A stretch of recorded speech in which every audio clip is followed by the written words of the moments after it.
My fiancé cheated with several men, including a sex offender, so I went after all of them. I met my ex in 2012, right after I had just turned 30. I had only dated and been with women exclusively until I came out as bisexual at 28. Let's just say the year I was 29 was a busy year making up for what I missed out on. It was mostly casual hookups, yes, safe, and I did try dating 2 different guys for a few weeks, but it just never worked out or got serious. I kinda figured that I'd probably end up marrying a woman or not getting married at all because I just didn't see myself catching romantic and sexual feelings for a guy. Then I met Ryan. From the first date it was just like the only other time in my life I had fallen in love, butterflies, constantly thinking about him, wanting to spend every moment with him. He fell for me hard too and we became an item, though he did say while he considered my bisexuality a turn on, because he had a thing for straight guys, it also gave him pause because of my desires for the opposite sex and his concern it may lead me astray. I thought about it and understood it was a legitimate worry, but assured him that I couldn't even think about anyone else because I was really into him. Note, I knew he was the one by the end of the first month and I was in love, but I wasn't going to say these things too soon and risk scaring him off. On our first date he admitted to me that he was legally blind due to a genetic disorder and that it was progressive and eventually he would only have a sliver of his peripheral vision. He immediately said he understood if I didn't want to see him again because no other guy had wanted to date him and be his driver all of the time. I grew up with a brother in a wheelchair who never learned how to walk or talk due to misdiagnosed meningitis at 6 months old back in the 70s. I told him that and said that what my brother had was a severe disability, so in my perspective, his blindness had no effect in my feelings and that always being the driver was a small sacrifice just to be with him. The following years were bliss. We brought out the best in each other. My family, who was surprised, but very supportive when I came out, adored Ryan and treated him like family and said that I acted happier since we'd been together. When I met him he was working part-time in retail and had done very poorly in high school because he lost a lot of his confidence as his vision deteriorated. I told him that one thing I did insist on was that he do something with his life because he had too much to offer and that I would help. He said that he'd wanted to be a teacher but didn't think someone with limited vision could teach. Nonsense. So I put him through community college for 2 years, then 2.5 years of a local university and finally the 1-year teacher certification program as required by California. I drove countless miles and paid hundreds in public transportation costs for him, never blinking an eye or complaining. We'd been together for 7.5 years and were engaged to be married in October by the time he was in his last semester of his teaching certification, which involved him student teaching at his former high school with his favorite teacher from his days in school. Then the pandemic hit and schools closed. Fortunately he'd had enough hours in the classroom that he would still qualify to be certified after the governor issued a waiver via executive order.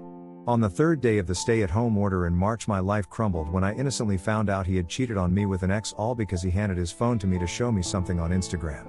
I accidentally fat-thumbed the back arrow when he gave it to me, taking me back to a list of all his messages. I looked and recognized the name of his ex as the second message, dated a week ago. I clicked on it and my heart sank.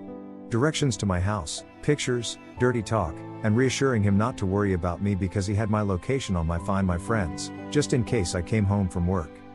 I immediately started screaming, demanding to know everything, and he admitted to having his ex over twice for sex and that they didn't use protection. His ex was engaged to his GF during this, adding another victim. Then he admitted to sleeping with his straight but curious recently single cousin, by marriage, twice, again no protection. Finally he admitted to sleeping with a supposedly straight guy he and many of my cousins went to school with, who I told Ryan I really didn't like him or want them talking because I didn't trust him after what I'd read about him. Since they were never close friends I didn't feel like this was a big sacrifice or that I was being too controlling, and I assumed that he knew why I, and all my cousins, felt that way, but didn't bother repeating it. The reason was after high school at age 20 this guy was convicted of sexual assault and penetration with a foreign object against a 16-year-old girl and had gone to jail and required to register as a sex offender for life. Apparently my ex was the only person in his graduating class that hadn't heard that news. All of this happened in my home while I was working. We spent the whole weekend crying, with me asking over and over why and him repeatedly crying and saying he just didn't know and that he felt terrible. I absolutely lost it, told him to get in the car and I drove him to his family's house so he could tell them what he did so they understood why he was moving back into their house. While he was in the house I was in the driveway on the phone with AT&T ordering the 3 years worth of detailed call/text logs, then made an appointment to be screened for STIs. I suspended his service until he could figure out how to pay for his own damn phone. Then I temporarily changed all his passwords on the social media accounts he cheated with, and to make sure he couldn't hide more evidence so only I would have access to his cloud, we shared each other's passwords on his suggestions years before. I also called the bank and issued a stop payment on his final tuition check that I had sent to the certification program the week before and hadn't hit the bank yet. Before deleting his social media, except Facebook, I took screenshots of the entire Instagram conversation with his ex and mailed the conversation to his fiancé, who deserved to know so she could see a doctor and get tested too. His family was very religious and had kicked him out in high school for 3 days when he tried to admit he was bi and only took him back in when he took it back. Needless to say, she ended it, he got kicked out. One down. He came back out to the car and we went home. I took his house key and told him to say goodbye to our 3 pets and get packing. The entire time he packed I studied those phone records to find out dates, times and if there was anyone else he was leaving out. He answered every question I asked and it was then that I discovered that the sex offender and he had only had oral sex in my home and that the actual sex was in the same parking lot he screwed the Frankie guy in. The wheels started turning and the next day I walked over to the church and sure enough spotted a camera.